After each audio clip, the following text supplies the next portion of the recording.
my dear students. Today I am going to discuss about Ethernet.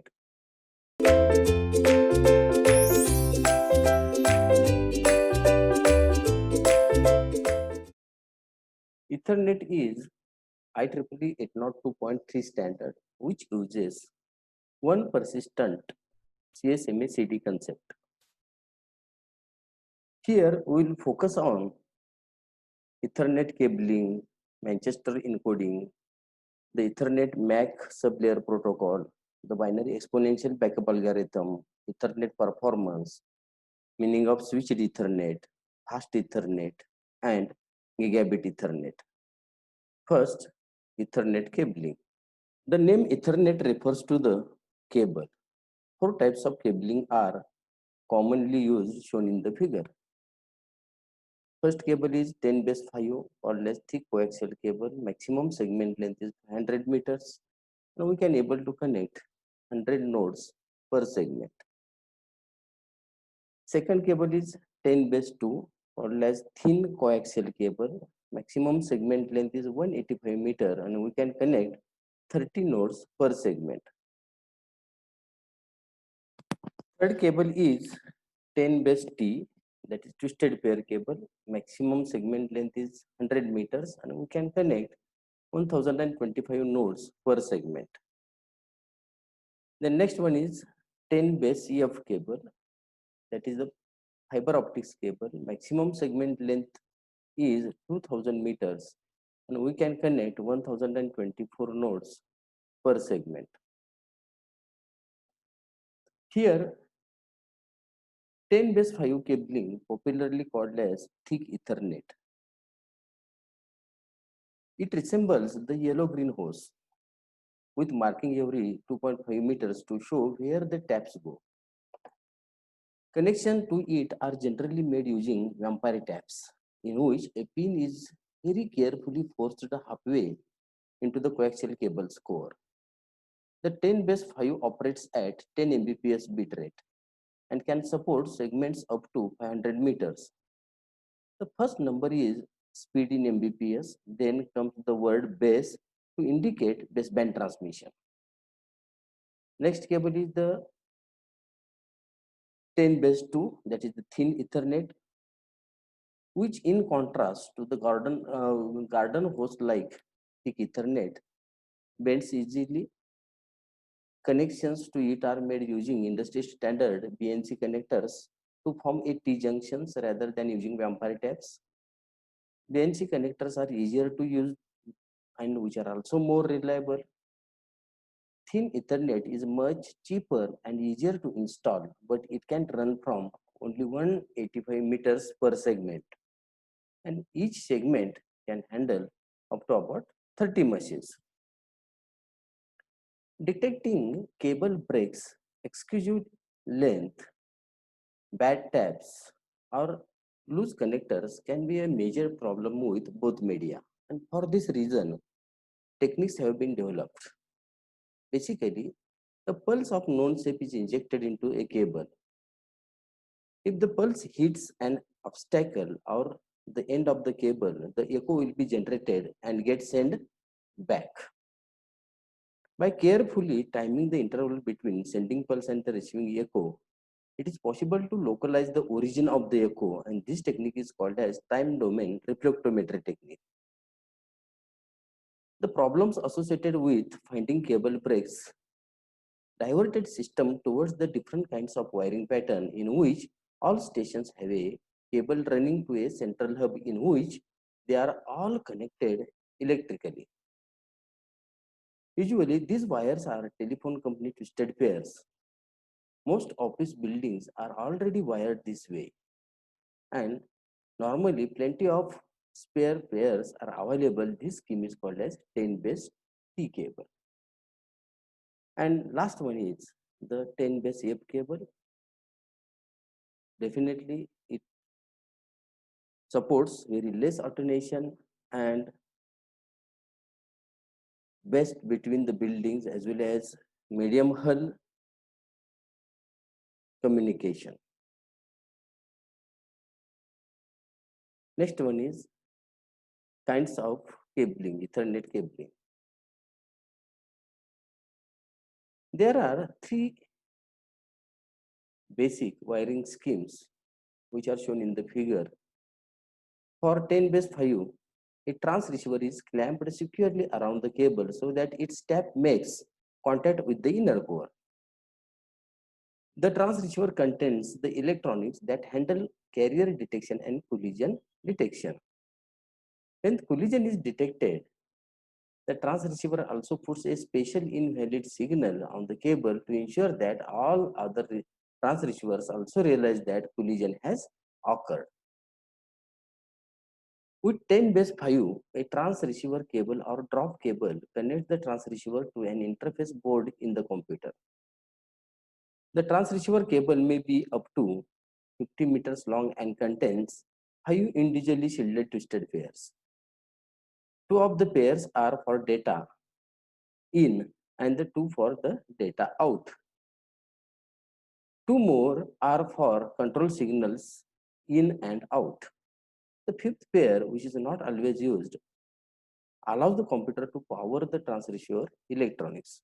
Some trans-receivers allows up to 8 nearby computers to be attached to them. The trans-receiver cable terminates on an interface board inside the computer. The interface board contains a controller chip that transmits frames to and receives frame from the trans-receiver. The controller is responsible for assembling the data into proper frame format as well as computing checksums on outgoing frames and verifying them on incoming frames. With 10 base 2, the connection to the cable is just passive BNC-T junction connector. The trans-receiver electronics are on the controller board and each station always has its own trans-receiver. With 10 base T, there is no shared cable at all, just the hub to which each station is connected by a dedicated cable. Adding or removing a station is simpler in this configuration, and cable breaks can be detected easily. The disadvantage of 10 base T is that the maximum cable run from the hub is only 100 meters and maybe 200 meters if very high quality Cat5 twisted pairs are used. The fourth cabling option for Ethernet is 10 base F, which uses the fiber optics. This alternative is expensive due to cost of the connectors and terminators, but it has excellent noise immunity and is the method of choice when running between buildings or widely separated hubs. Runs of up to kilometer are allowed with 10 base F cable. It also offers good security since wiretapping fiber is much more difficult than the wiretapping copper wire. Then cable topologies. Figure shows different ways of wiring a building. Figure A shows the single cable is snagged from room to room, with each station tapping into it at the nearest point. Then figure B shows a vertical spine runs from the basement to the roof with horizontal cables on each floor connected to the spine by special amplifiers or repeaters. In some buildings, the horizontal cables are thin and the backbone is thick.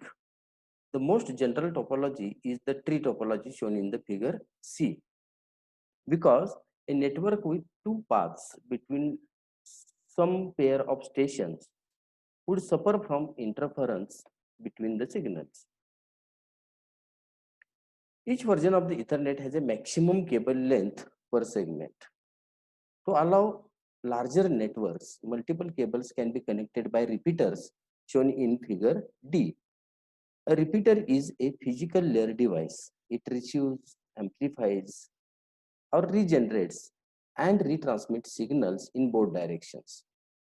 A system may contain multiple cable segments and multiple repeaters, but no two transceivers may be more than 2.5 kilometers apart. and no path between any two transreceivers may traverse more than 4 repeaters. Then we'll see Manchester coding, Manchester and differential Manchester encoding technique.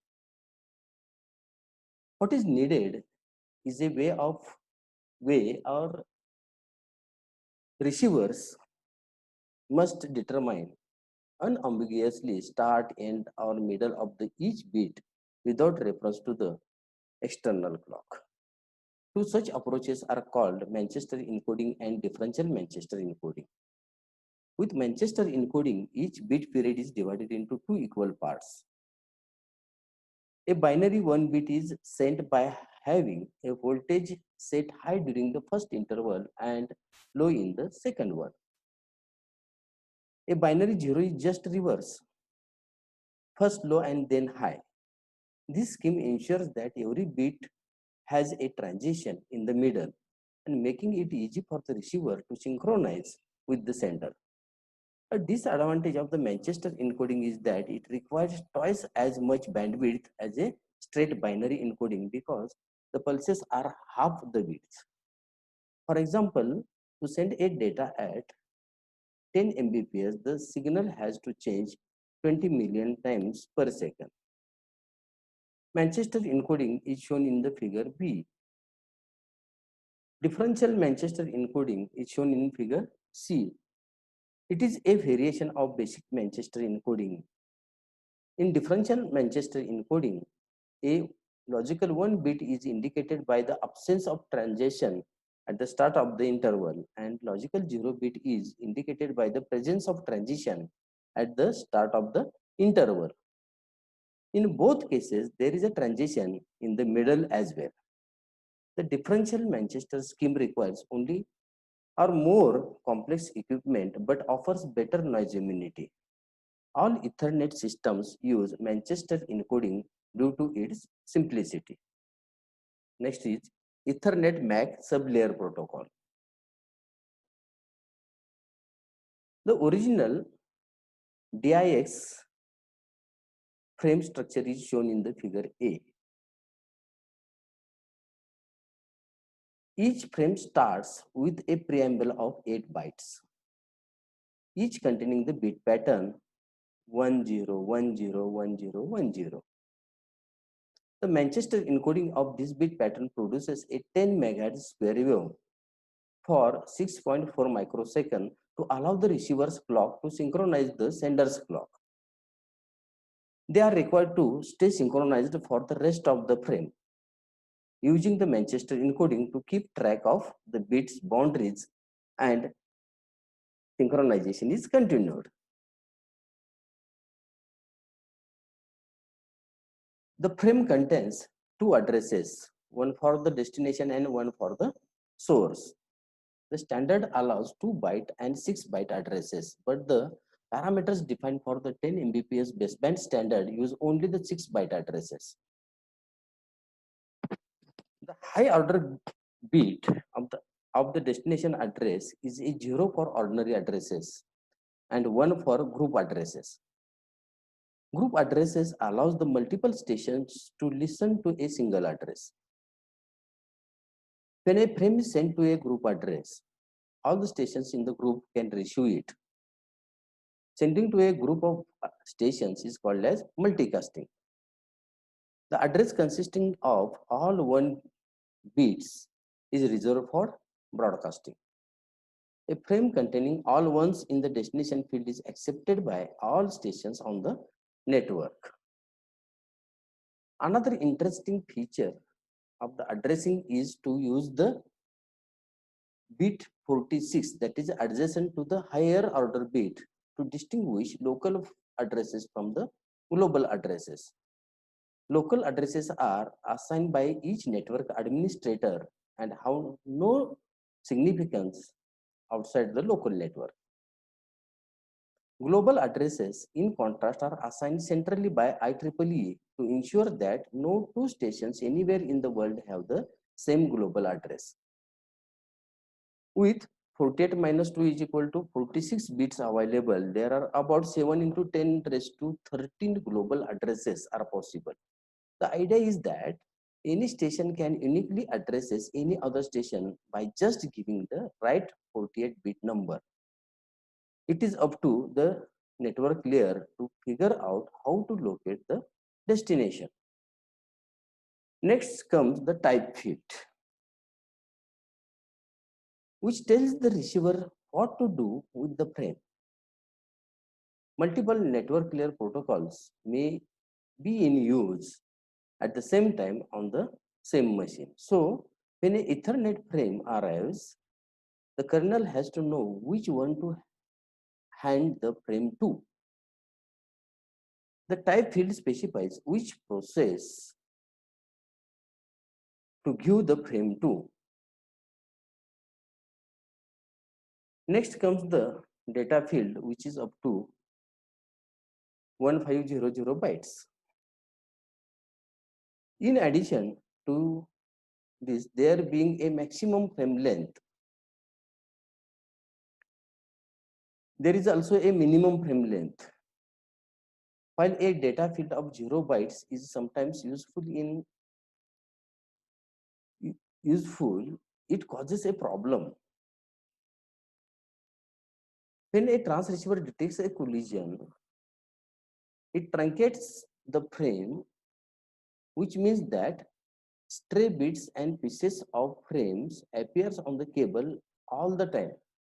To make it easier to distinguish valid frames from garbage frames, Ethernet requires that valid frames must be at least 64 bytes long. For destination address to checksum including both, this length is specified. If the data option or portion of the frame is less than 46 bytes, the padding field is used to fill out the frame to be having minimum size. Another reason for having a minimum length frame is to prevent a station from completing the transmission of a short frame before the first bit has been reached the far end of the cable, where it may collide with another frame. And this problem is shown in the figure.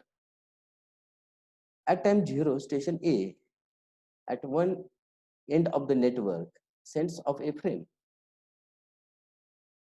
Let us call the propagation time for this frame to reach at the other end is tau.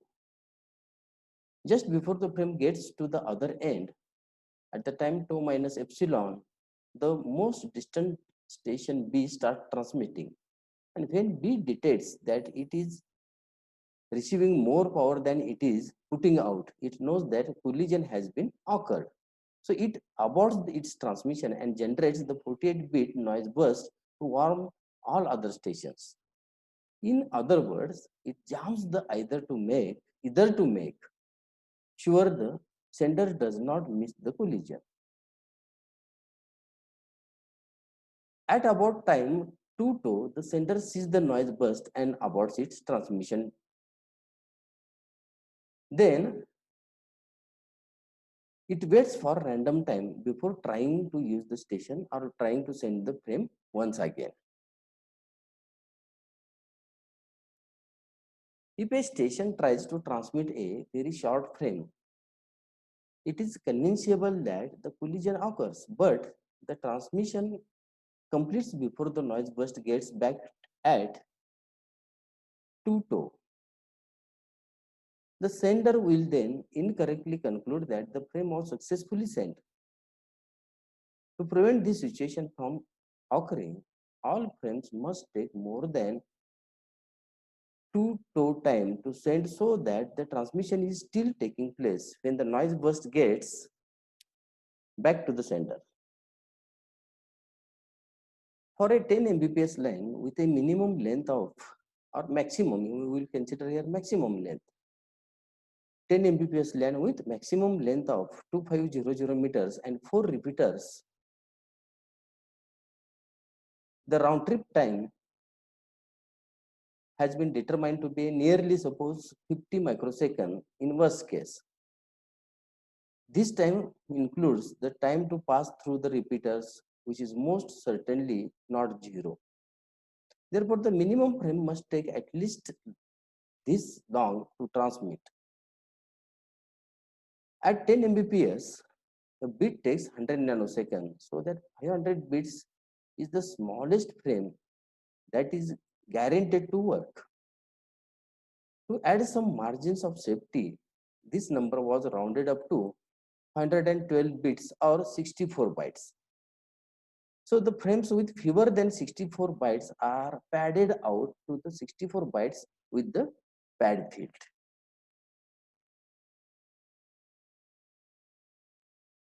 As the network speed goes up, the minimum frame length must go up, or the maximum cable length must come down. And this happens in proportional manner. For a 2500 meter LAN operating at 1 Gbps, the minimum frame size would have to be 6400 bytes. Alternatively, the minimum frame size could be 640 bytes, and the maximum distance between any two stations is 250 meters. These restrictions are becoming increasingly painful as we move towards the multi-gigabit networks. The final Ethernet field is the checksum field. It is effectively a 32-bit hash code of the data. If some data bits are erroneously received, the checksum will almost certainly be wrong and the error will be get detected.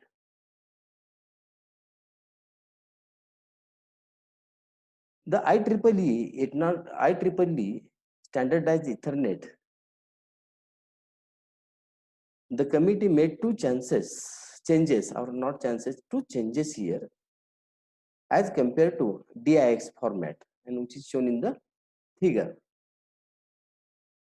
The first was to reduce the preamble to the 7 bytes and use the last byte for a start of frame delimiter.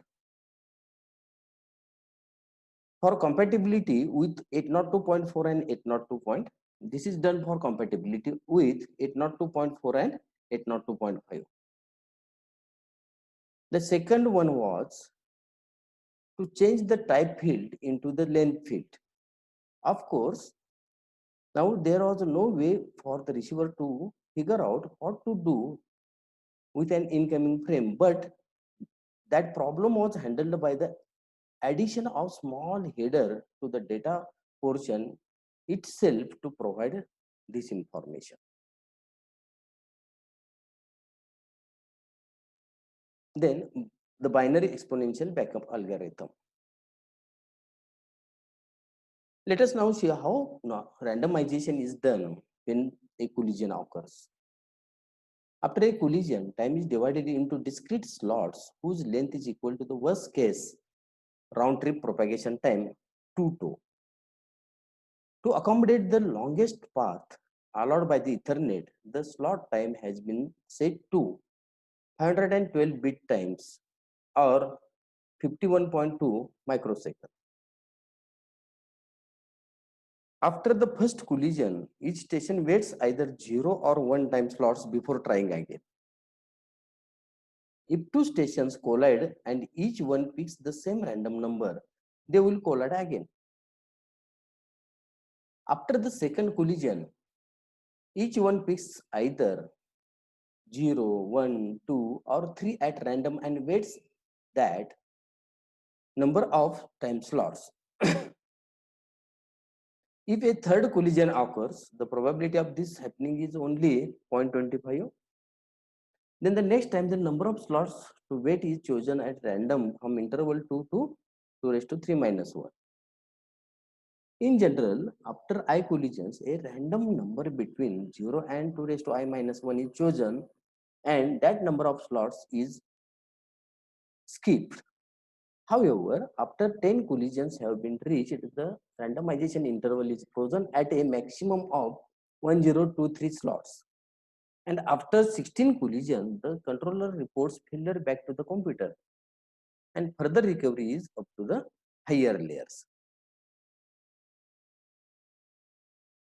This algorithm is called as the binary exponential backup algorithm and was chosen to dynamically adapt to a number of stations trying to send. If the randomization interval for all collisions was 1020, the chance of two stations colliding for second time would be negligible, but the average weight after a collision would be hundreds of time slots, and this introduces significant delay.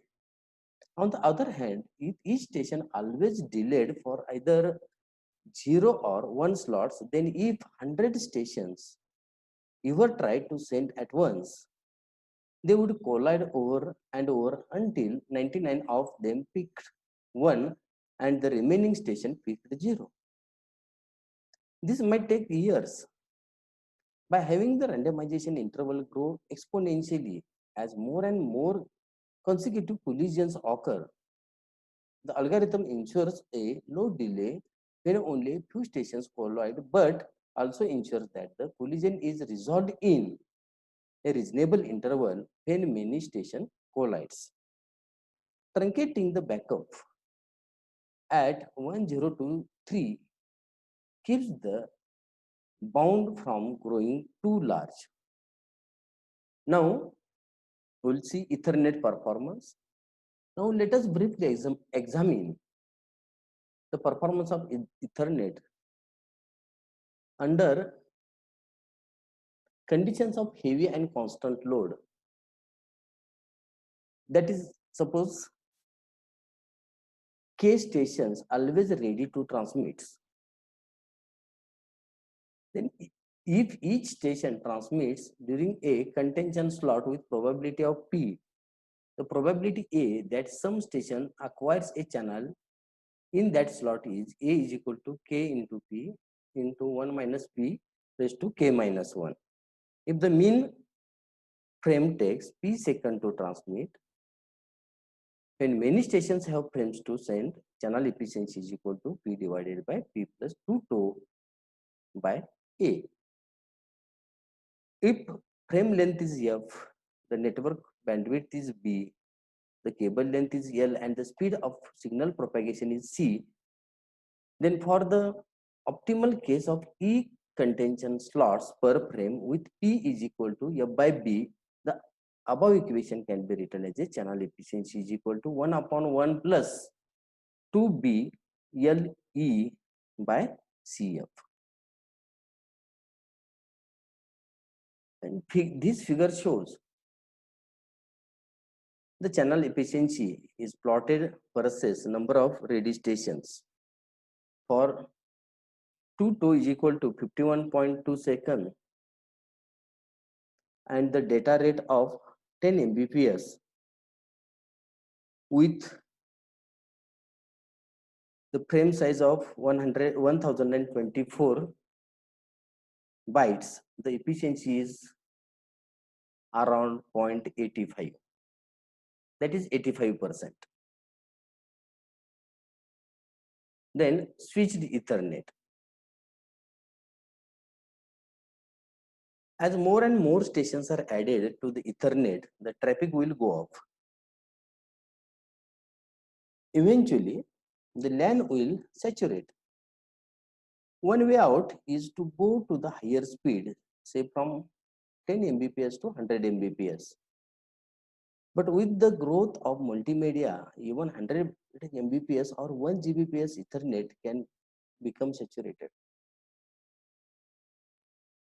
Fortunately, there is an additional way to deal with increased load, and that way is switched Ethernet, and this is shown in the figure. The heart of the system is switch containing the high-speed backbone and room for typically 4 to 32 plug-in line cards, each containing 1 to 8 connectors. Most often, each connector has a 10 base T twisted pair connection to a single host computer. When a station wants to transmit an Ethernet frame, It outputs a standard frame to the switch. The plug-in card getting the frame may check to see if it is a destinated for one of the other stations connected to the same card. If so, the frame is copied there. If not, the frame is sent over the high-speed back plane to the destination station's card. The back plane typically runs at many Gbps using a proprietary protocol. What happens if two machines attached to the same plug-in card transmit frames at the same time? It depends upon how the card has been constructed. One possibility is for all the ports on the card to be wired together to form a local on-card LAN. Collisions on this on-card LAN will be detected and handled the same as any other collisions on a CSMA-CD network. In CSMA-CD network, there are retransmissions using binary exponential backup algorithm. With this kind of plug-in card, only one transmission per card is possible at any instant, but all the cards can be transmitting in parallel. With this design, each card forms its own collision domain independent of the others. With only one station per collision domain, collisions are impossible and performance is improved. The total system throughput can often be increased by order of magnitude over the 10 base 5, which has a single collision domain for the entire system. Since the switch just expects standard Ethernet frames on each input port, it is possible to use some of the ports as a concentrators. In a figure, the port in the upper right corner is connected not to a single station but to a 12-port hub. Then fast Ethernet. The original fast Ethernet cabling is shown in the figure. It uses the 100 base T4 cable, twisted pair cable, maximum segment length possible is 100 meters. Then next cable is 100 base TX, uses the twisted pair, maximum segment length is again possible is 100 meters. Then 100 base FX cable, that is the fiber optics cable, maximum segment length possible is 2000 meters. Technically, the IEEE 802.3U is the standard specified for fast Ethernet. It is a not new standard, but new version of existing 802.3 standard. And it is called as fast Ethernet. The basic idea behind fast Ethernet was simple. Keep all the old frame formats, interfaces, and procedural rules, but just reduce the bit time from 100 nanosecond to 10 nanosecond. Technically, it would have been possible to copy either 10 base 5 or 10 base 2 and still detect collisions on time by just reducing the maximum cable length by a factor of 10. The category 3 UTP scheme called as 100 base T4 uses the signaling speed of 25 megahertz and 100 base T4 requires 4 twisted pairs. Out of these 4 twisted pairs, one is always goes to the hub, one is always from the hub, and other two are switchable to the current transmission direction. To get the necessary bandwidth, Manchester encoding is not used. Scheme known as 8-bit 6T, that is 8 bits mapped to 6 treats. This coding scheme is used. For Cat5 wiring, the design 100 base TX is a simpler because it wires or these wires can handle clock rates of 125 megahertz and only 2 twisted pairs per station are used. one to the hub and one from it. Straight binary coding is not used. Instead, the scheme called 4B 5B coding scheme is used. The last option is 100 base FX. This uses two multimode fibers, one for each direction. It supports full duplex mode with 100 Mbps in each direction. In addition, the distance between the station and the hub can be up to 2 kilometers. Then Gigabit Ethernet. The Gigabit Ethernet is a IEEE 802.3Z standard. The IEEE 802.3Z committee goals were essentially the same as the IEEE 802.3 EU committee goals. Make the Ethernet to go 10, and these goals are to make the Ethernet to go 10 times faster yet remain backward compatible with all existing Ethernet standards. In particular, Gigabit Ethernet offers unacknowledged datagram service with both unicast and multicast modes. It uses the same 48-bit addressing scheme already in use and maintains the same frame format including minimum and maximum frame sizes. All configurations of Gigabit Ethernet are point-to-point rather than multi-drop. And this is as in the original 10 Mbps standard called as a classic Ethernet. In the simplest Gigabit Ethernet configuration illustrated in figure A, two computers are directly connected to each other. The more common case is having a switch or hub connected to multiple computers shown in the figure B. Gigabit Ethernet supports two different modes of operation, full duplex mode and half duplex mode. The normal mode of operation is full duplex mode, which offers the traffic in both directions at the same time. This mode is used when there is a central switch connected to computers on the periphery. In this configuration, all lines are buffered, so each computer and switch is free to send frames whenever it wants to. The sender does not have to sense of channel to see if anybody else is using it because contention is impossible. On the line between the computer and switch, the computer is the only possible sender on that line to the switch, and the transmission succeeds even if the switch is currently sending the frame to the computer. Since no contention is possible, the CSMA-CD protocol is not used.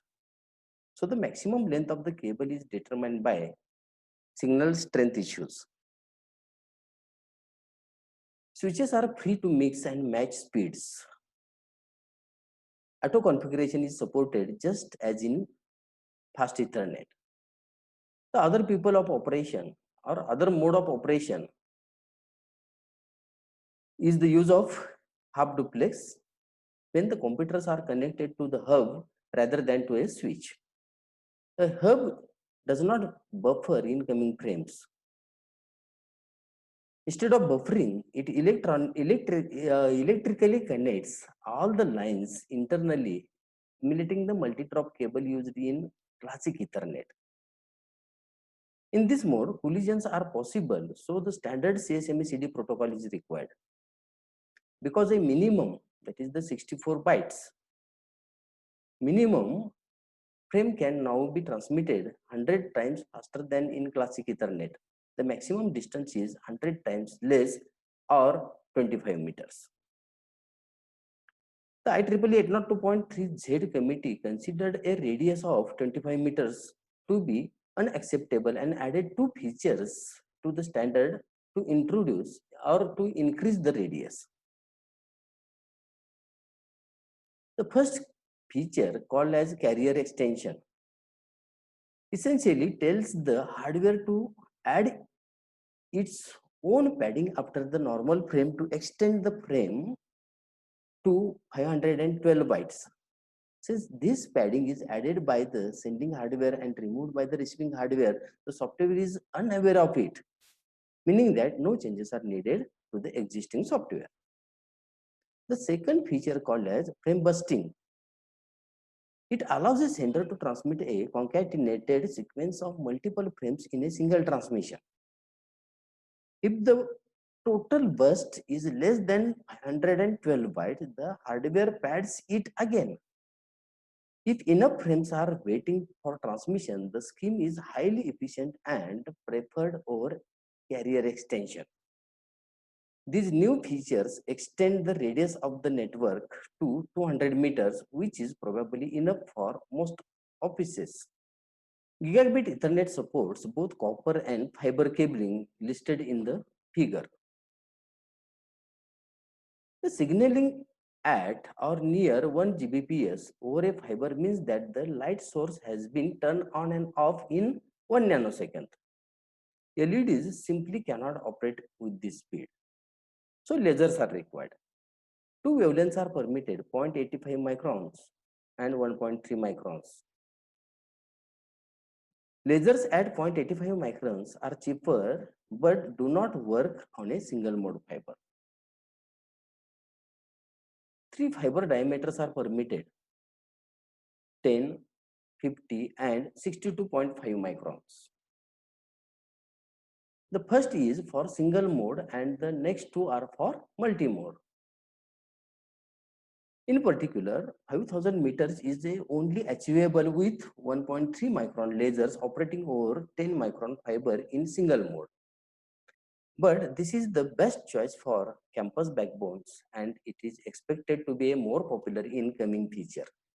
The 1000 base CX options uses short shielded copper cables. Its problem is that it is a competing with high performance fiber from above and the cheap UTP from below. It is unlikely to be used much. The last option is bundles of 4 Cat5 UTP wiring working together. Because so much of this wiring is already installed, it is likely to be the poor man's Gigabit Ethernet. Gigabit Ethernet uses new encoding rules on the fibers. Manchester encoding at 1 Gbps would require a 2 gigabaud signal, which was considered too difficult and also too wasteful of bandwidth.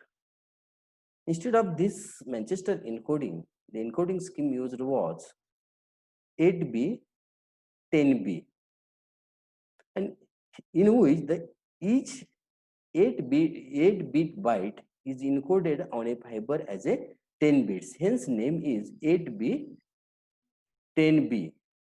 Since there are 1024 possible output code words for each input byte, two rules were used in making the choices. No code word may have more than 4 identical bits in the row. No code word may have more than 6 zeros or 6 ones. These choices were made to keep enough transitions in the stream to make sure the receiver stays in sync with the sender and also keep the number of zeros and ones on the fiber as close to equal as a possible. In addition, many input bytes have two possible code words assigned to them. When the encoder has a choice of code words, it always chooses the code word that moves in the direction of equalizing the number of zeros and ones transmitted so far. Gigabit Ethernet using 1000 base T use a different encoding scheme since clocking data into copper wire in 1 nanosecond is too difficult. This solution uses 4 Cat5 twisted pairs to allow 4 symbols to be transmitted in parallel. Each symbol is encoded using one of the 5 voltage levels. This scheme allows a single symbol to encode 00, 01, 10, 11, or a special value for control purposes. The reason for allowing 5 voltage level instead of 4 is to have a combinations left over for framing and control purposes.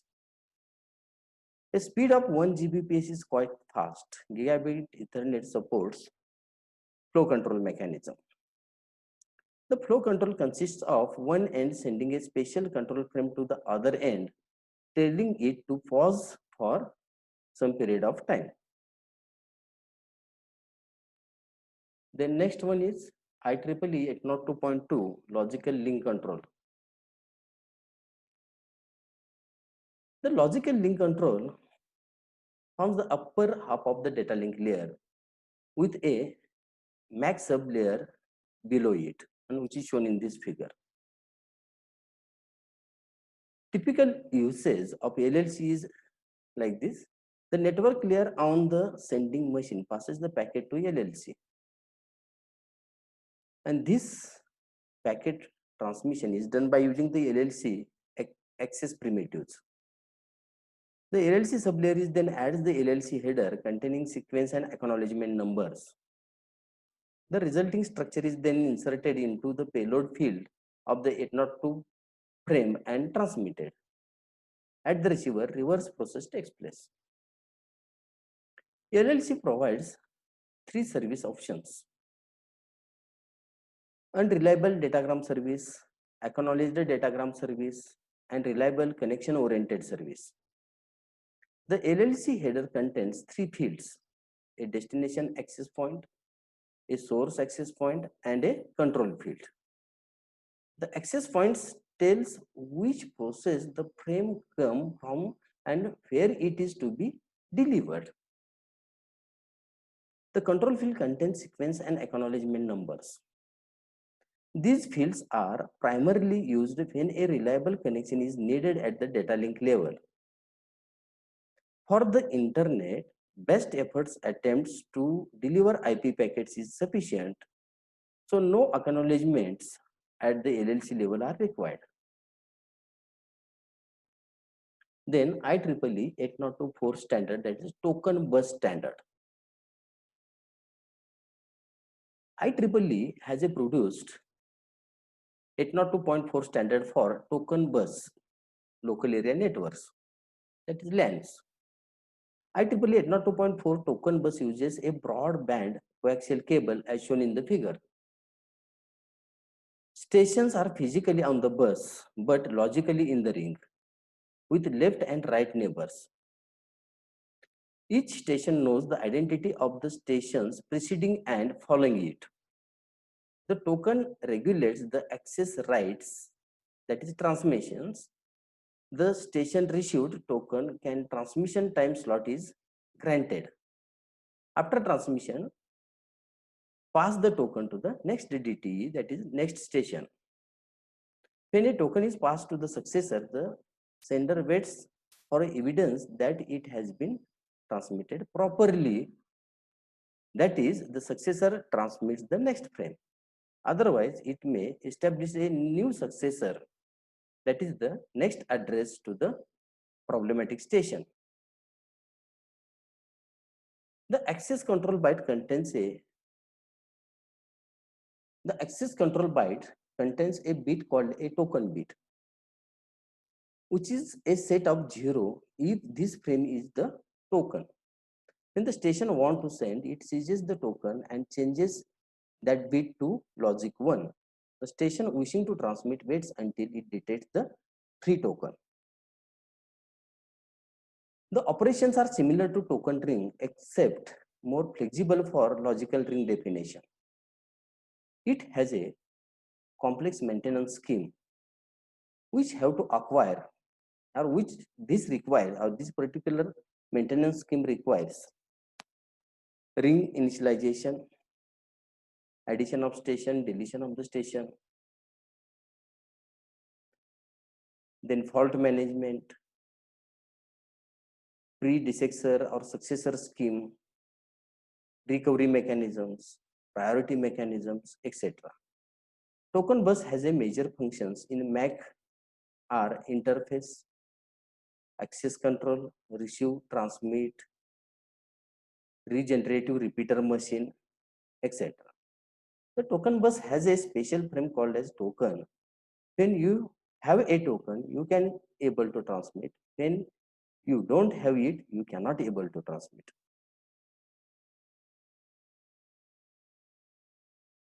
This is the frame format for IEEE 802.4, that is token bus standard. First field is preamble, that is P bit or P field or PRE field. The preamble is an alternating pattern of ones and zeros that tells the receiving stations that a frame is coming, and that provides a means to synchronize the frame reception portions of the receiving physical layers with the incoming bit stream. Then start delimiter. This start delimiter alerts each station arrival of the token. This field includes signal that distinguishes a byte from the rest of the frame by violating the encoding scheme used elsewhere in the frame. It also specifies the start of the frame. Then frame control byte indicates whether the frame contains data or control information. In control frames, this byte specifies the type of the control information. Then frame control bytes. Actually, it is a 1 byte field, indicates whether the frame contain. Okay, this frame control indicates whether the frame contains the data or control information. Just we have considered this. If it is a control frame, it specifies the type of control information. Then destination and source addresses. This field consists of two 6-byte address fields that identifies the source and destination station addresses. Then data field. Data field indicates the length of the indicates that the length of the field is limited by the token holding time, which defines the maximum time a station can hold the token, and data limit. The data limit for this data field is 0 to 8182 bytes. Then frame checksum. It is a field by the source station with a calculated value dependent on frame contents. The destination station recalculates the value to determine whether the frame was damaged in transmit or it is error free. If it observes some discrepancy in the locally generated result and incoming the result in the checksum, receiver can discard the frame. Then end delimiter. This end delimiter signals the end of the token or data frame or command frame. The end delimiter also contains bits to indicate the damaged frame and identify the frame that is the last in the logical sequence. The frame control field indicates whether the frame contains data or control information. In control frames, these bytes specify the type of control information, and the major control token are given in the table. Here, if control field or frame control field contains all zeros, meaning is that claim token, name is claim token frame, and meaning is that claim token during ring initialization. If 7 zeros and 1, that is the solicit successor 1 is the name of the frame, and meaning is that allow station to enter the ring. Then 6 zeros 1 0 solicit successor 2 allows the station to enter the ring. Then 6 zeros 1 1 who follows frame recover from the last token. Then 5 zeros 1 0 0 resolve contention used when multiple stations want to enter. Then 4 zeros 1 and 3 zeros is a token frame, pass the token. Then 4 zeros 1100 set successor allows the station to leave the ring. There are some pros and cons. Pros: this IEEE 802.4 standard is a reliable, more deterministic, and it uses the priority scheme. If cons are considered, this protocol is more complex protocol. It is very hard to implement in fiber, and this protocol is not too much popular one. The next is IEEE 802.5 standard, that is the token ring standard. The token ring, that is the IEEE 802.5, is a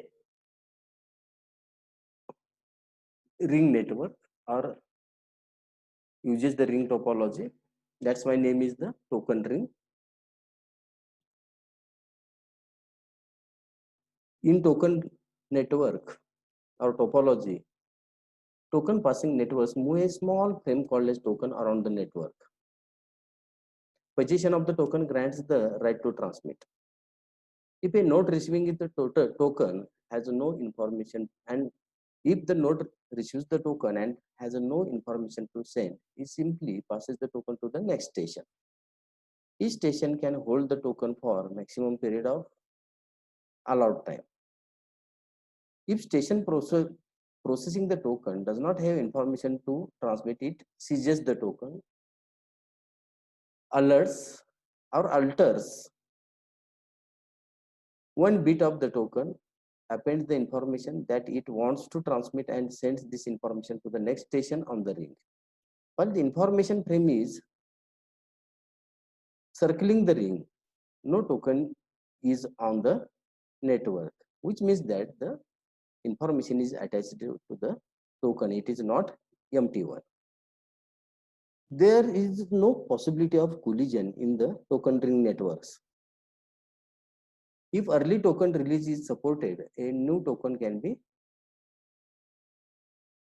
released when the frame transmission is complete, or when frame is reached at the destination, it separates the token and again allows the token to rotate over the ring. That is, the information frame circulates the ring until it reaches to the intended destination station. Then destination station copies the information and makes the token free.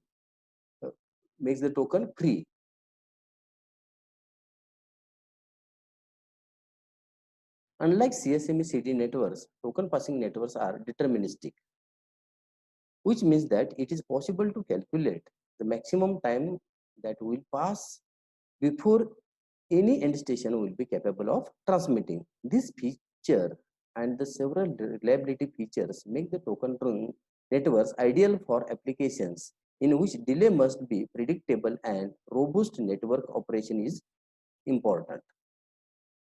Then priority scheme in token ring networks. Token ring networks use the sophisticated priority system that permits a certain users designated high priority stations, and they will use, or they are allowed to use the network more frequently. Token ring frames have two fields that control priority: the priority field and the reservation field. Means these two fields controls the priority, that is the priority field and the reservation field. Only stations with a priority equal to or higher than the priority value contained in the token can seize that token or able to access that token. After the token is seized and changed to an information frame, only stations with a priority value higher than that of the transmitting station can reserve the token for the next pass around the network. Then fault management mechanism used in token ring network. Token ring networks employ several mechanisms for detecting and compensating for network faults. For example, one station in the ring network is selected to be a active monitor, and this station can potentially, or this particular active monitor, which potentially can be any station on the network, can be a active monitor, and this station acts as a centralized source of timing information for other ring stations and perform the variety of ring maintenance functions. One of these functions is the removal of continuously circulating frames from the ring. When the sending device fails, its frame may continue to circle the ring, and this can prevent other stations from transmitting their own frames. Under such situation, this particular active monitor station takes that frame and removes from the ring and makes the ring available for the another station for their transmissions. That is, the active monitor can detect such frames, remove them from the ring, and generate the new token and allocate that token for the another station for their frame transmissions. Then frame format. The token ring, that is IEEE 802.5, support two basic frame types: token frame and data or command frames. Tokens are 3 bytes in length and consist of start delimiter, an access control byte, and the end delimiter. Data command frames vary in size depending on the size of the information field. Data frames carry information from upper layer protocols, while command frames contains control information, and these control frames have no data for upper layer protocols. Both frames are shown in the figure. If token frame is considered, 3 fields are there. First one is the start delimiter field. The start delimiter alerts each station of the arrival of the token. This field includes signals that distinguish the byte from the rest of the frame by violating the encoding scheme and elsewhere in the frame. Access control byte again contains the priority field, the most significant 3 bits, and the reservation field, that is least significant 3 bits, as well as the token bit used to differentiate a token from a data command frame, and a monitor bit used by the active monitor to determine whether a frame is circulating or circling the ring endlessly. Then next field in the token is the end delimiter. This end delimiter field signals the end of the token or data or command frame. This field also contains bit to indicate the damaged frame and identify the frame that is the last in the logical sequence. Then data command frame fields. First field is start delimiter. It again alerts each station of the arrival of the token, data or command frame. This field includes signals that distinguish the bytes from the rest of the frame by violating the encoding scheme used elsewhere in the frame. Access control byte contains the priority field, more MSB 3 bits, then reservation field LSB 3 bits, as well as the token bit, which is again used to differentiate the token from the data command frame, and a monitor bit, again it is used by the active monitor to determine whether a frame is circling the ring endlessly. The next one is 1 byte field, that is the frame control field, which indicates whether the frame contains data or control information. In control frames, this byte specifies the again type of control information. Next field is source and destination addresses, consists of 2 6-byte address fields that identify the destination and source station addresses. In data field indicates that the length of the field is limited by the token ring holding time, which defines the maximum time a station can hold the token. Then frame check sequence, FCS. It is filled by the source station with a calculated value dependent on the frame contents. The destination station recalculate the value to determine whether the frame was damaged in transit or not. If so, the frame is discarded. Then end delimiter. This end delimiter signals the end of the token data or command frame. And the end delimiter also contains the bits to indicate damaged frame and identify the frame that is the last in the logical sequence. And last field is the frame status field. It is a 1 byte field containing the command data frame. The frame status field includes the address, recognized indicator, and frame copied indicator. Very important thing related to frame status field is it has a 2 bits called as A and C bits. When the source station draws the frame from the ring, it checks out the both bits.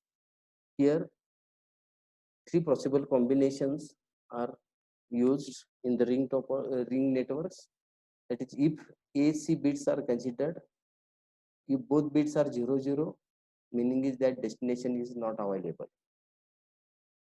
If A bit is 1, C bit is 0, meaning is that destination is available but frame is not copied. If A bit is 1, C bit is 1, meaning is that destination available and frame is copied.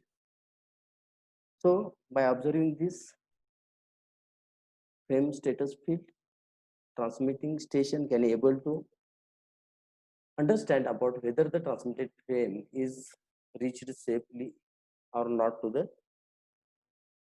destination machine. So here there is no separate need for acknowledgements. This is about the Ethernet and different concepts used in modern IEEE standards. Thank you.